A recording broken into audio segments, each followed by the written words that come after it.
আসসালামু আলাইকুম।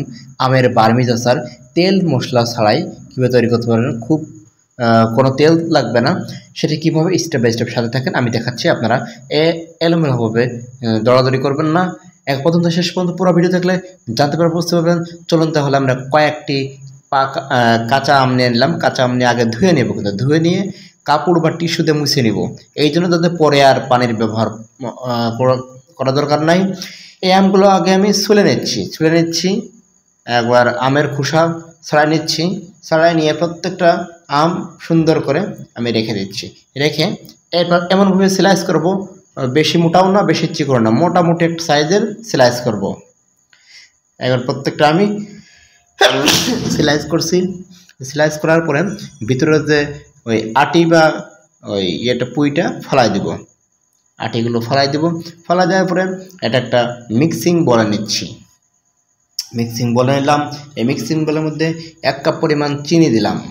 1 কাপ পরিমাণ চিনি দিয়ে অল্প একটু পরিমাণ লবণ দিয়ে এটাকে একবার চামচ দিয়ে বা হাত দিয়ে মিক্স করে দিয়ে আমি রেখে দিব 1 ঘন্টা।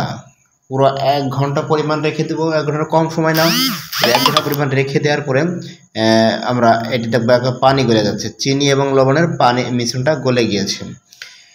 এটা কড়াইতে দিব। কড়াইতে দিয়ে হালকা ফ্লেমে জাল দিতে থাকবো। হালকা ফ্লেমে জাল দিতে থাকবো।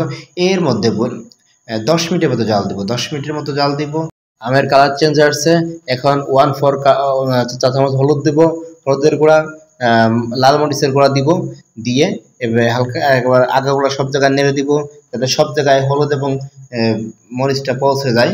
এবং 5 ফোড়ন দেবো 1 চা চামচ, 2টা শুকনো মরিচ, 1 চা চামচ জিরা দিয়ে একবার কড়াইতে গরম করে নিব। কড়াইতে গরম করে নিয়ে যাতে ভাজা হয়ে যায়, এই ভাজাটা পরে ব্লেন্ডার করে দিব।